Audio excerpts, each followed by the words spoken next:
কাকা, ও কাকা, ডিজে কাকা আপনাকেই বলছি।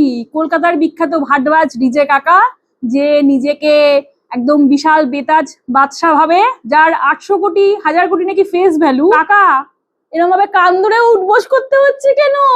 হ্যাঁ, আজ থেকে 3 বছর আগে যখন আপনার দোকানে ভিডিও করেছিলাম, মানুষে কতটা মানে কি বলবো নির্লজ্জ হয়, ওপেন ক্যামেরার সামনে ঘুগনির মধ্যে ফুড কালার ইউজ করছে। কি ফুড কালার? ইন্ডাস্ট্রিয়াল পারপাসে যে ফুড কালার ইউজ হয়, 6 টাকার কামধেনু রং, কামধেনু রঙের মধ্যে লেখাই থাকে ইন্ডাস্ট্রিয়াল পারপাসে ইউজ অনলি। কাকা তো শিক্ষিত না অশিক্ষিত, ওই জন্য পড়তেই পারিনি।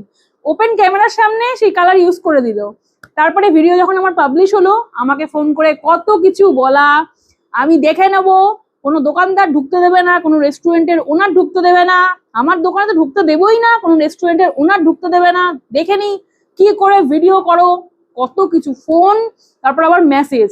আমার তখন ফেসবুকে কোনো নাম্বার দেওয়া ছিল না, কিন্তু আমার কাছের একজন ভাই দোকানদার, সেই ভাই আমার পার্সোনাল নাম্বার দিয়ে দেয় ডিজে কাকাকে, আর সে আমাকে ফোন করে এরকম ভাবে ডিজে কাকা হুমকি দেয়। তো কাকা তখন তো আমাকে হুমকি দিয়েছিলেন, তারপরে শুনেছিলাম নাকি ফুড সেফটি ডিপার্টমেন্ট থেকে অনেক কিছু আপনাকে ফাইন টাইন করে, এটা আমার শোনা কথা, যদিও ফাইন করাটাই উচিত ছিল। কিন্তু কি করলেন আপনি? একটা সম্প্রদায়, সাঁওতাল সম্প্রদায়, সেই সম্প্রদায়কে নিয়ে যা তা বলে দিলেন। আপনি কতটা মানে নির্লজ্জ! নিজেকে নিয়ে যা খুশি বলে যান ঠিক আছে, কিন্তু একটা সম্প্রদায়কে নিয়ে যা খুশি বলে দিলেন। এই খায় ওই খায় মানে কি? পেটে একটুও কি বিদ্যা নেই? ক্লাস 5 অব্দিও কি পড়েননি? মানে কিছু বলার নেই, আর যা তা অবস্থা। ঠিক জায়গায় পড়ে গেছেন যাতা কলে। এবার দোকানটা কি ভাঙচুর হয়েছে দেখলাম। আর আমার মনে হয় সেই সমস্ত সম্প্রদায়ের মানুষজনকে বলবো, আপনারা আইনি পদক্ষেপ নিন। কাকার এটা খুব বারবারন্ত হয়েছিল, কান ধরে কাকা উঠবোস করছে। আগে ইউনাকদের নিয়ে উল্টোপাল্টা কথা বলেছিল, তাদের কাছে ক্ষমা চাইতে হলো, এখন আবার একটা সম্প্রদায়কে নিয়ে যাতাভাবে কথা বলছে। যে কোনো সম্প্রদায়কে নিয়ে কথা বলাটা আমার মনে হয় এটা উচিত না। কাকার তো পেটে বিদ্যা বুদ্ধি নেই। কাকার জন্য কাকিমাকে রাস্তায় দাঁড়িয়ে ক্ষমা চাইতে হয়, এই জন্য কাকিমাও দায়ী অনেকটা।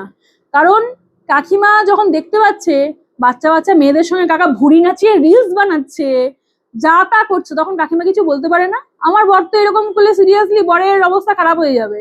সেখানে কাকিমা কি করে এগুলো প্রশ্রয় দেয়? তাহলে কাকিমার প্রশ্রয়ে কিছুটা কাকা বেড়েছে, আর কিছুটা প্রশ্রয়ে বেড়েছে হচ্ছে কিছু ব্লগারদের, আর কিছুটা প্রশ্রয়ে বেড়েছে হচ্ছে আপনাদের এই ভিউজের জন্য। আপনারা এদের ভিডিও দেখেন বলেই কাকা এত সাহস পাচ্ছে, একটা সম্প্রদায়কে নিয়ে যা খুশি বলে যাচ্ছে, যাকে যা খুশি বলে যাচ্ছে। খুব ভালো হয়েছে, খুব আনন্দ পেয়েছি আমি।